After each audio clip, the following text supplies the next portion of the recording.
As a parent, I chose Montessori because I saw something happening in that classroom that was just magic. Children were working as if it were play, and yet they knew it was work.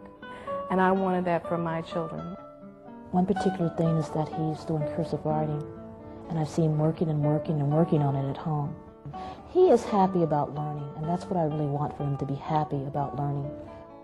It's just a quiet self-confidence where she knows she can do this. She can put a coat on when she's 3 years old, or, draw some shapes or water the plants. When she was quite young, she was doing all these different things. Well, I think they're respected for who they are, each individual little person, and I like that about it, and I think that has benefited each and every one of my 4, and I see them kind of blossoming in this environment. It's delightful. I would say go to a school and observe a Montessori school. You will probably walk away like I did, saying, this is wonderful. This is what I want for my child. It doesn't take long to realize a Montessori classroom is different from most other classrooms. The children are actively engaged, working independently. A closer look reveals each child is involved in working with hands-on materials that stimulate all of his or her senses. Materials that communicate complex concepts in a concrete way. Like the materials get you interested in because you're doing something and it doesn't make it seem like you're doing work, and you can still have fun while you're learning. When I learned to tie my shoes, I liked it. I was excited, and I think it worked. All the materials in a Montessori classroom are organized into one of 5 curriculum areas: practical life, sensorial, language, math, and cultural. Montessori materials are carefully sequenced so that each activity has an orderly and logical process to follow.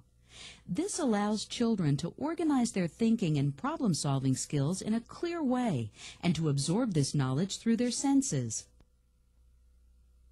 Small children have many life skills that they need to learn to achieve independence. Respecting a child's desire to be independent is a cornerstone of Montessori philosophy. Children develop a sense of pride when they're able to do things for themselves. Maria Montessori was one of the first educators to recognize that children learn best when they're engaged in hands-on activities. She believed that children need to move freely in their environment and to investigate whatever interests them. For these reasons, Montessori insisted that the classroom be beautiful. Through years of observation, she was able to develop a curriculum that appealed to all of a child's senses. Young children have a natural ability to learn language skills that diminishes as they grow older. Emphasis is placed on learning the sounds each letter makes rather than the alphabet. Throughout the curriculum, children are developing the small motor skills they will need to be a successful writer and the auditory and visual tracking skills necessary for learning to read. Objects and images are used to begin the association between beginning sounds and names. The child learns that snake begins with a S sound, that horse begins with a H sound, or that dog begins with a D sound, and so on. Most adults who were taught in traditional educational settings are fascinated by the power of the Montessori math curriculum. As the child becomes more comfortable with each material, the concept of numbers becomes more and more abstract. Like the language curriculum, when the abstract symbols of numbers are introduced, the child has a deep understanding of what each symbol represents. Any child who has learned math in a Montessori classroom knows the difference between 1,000 and 100 because they have seen the difference and felt it in their hands many times. They kind of cut it down to the real basics here and help you understand what actually goes on. As you become more familiar with Montessori materials, you begin to see the elegant philosophy behind how each activity works to build the child's understanding of the world around her. Matching and tracing activities continue to build the child's ability to identify and name individual states, countries within continents, and continents within a world map. I liked how you could move at your own pace instead of having to work in the same classroom with everyone at the same time. Each material provides the child with the potential to correct his or her own work, making the process of learning an independent venture.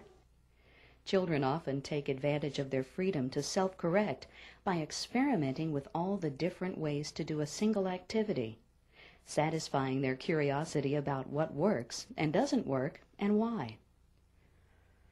Unlike most schools, children are allowed to continue with their work as long as they want to. Over a few days of observation, we may notice a child repeating the same activity many times. Children decide for themselves what activity interests them and naturally repeat that activity until they are ready to move on.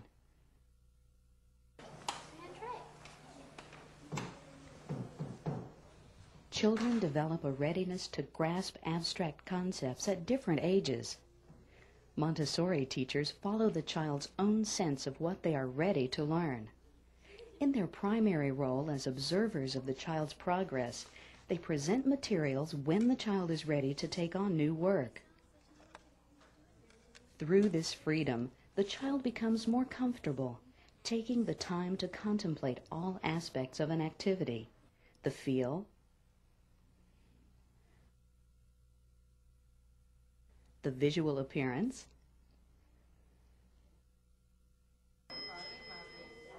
the sound of the materials, even the smell. This curiosity to explore the sensual world around them is part of what makes learning fun. The children enjoy the process over the product.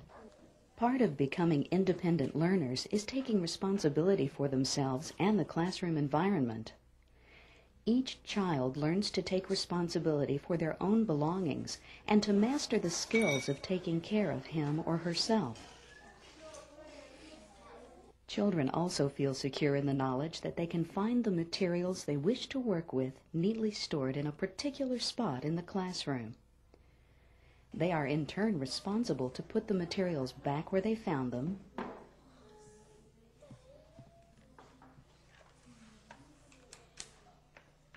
and to clean up after themselves. We're taught at an early age, in 3 to 6, that sharing and being kind to one another is the right thing to do, to care about other people. I want to do it. Yeah, you'll go next. If another child is using the materials a child is interested in, he or she learns to wait patiently, respecting the rights of others. And now can I do it? Unlike most educational environments, children are able to enjoy the learning process without competitive pressures. Each child begins at his or her own level and progresses at his or her own pace. Each member of the community is welcomed and shares in the responsibilities and pleasures of learning. And there is this love of learning. The children are turned on because they are successful. They understand it, they see it, it makes sense, it's beautiful, and they want to do it. And they're not doing it for anyone else other than themselves. When Maria Montessori first sat down and envisioned this, and it's coming about hopefully full circle, especially now that it's in the public schools, that it's good for everyone. It's a way, it's holistic, it's environmental. It really hits everything that as human beings we would want our world to be. Sometimes I feel that my enthusiasm and respect for the Montessori method is a little unrealistic to some people, but it's really simple. The method works. It just works.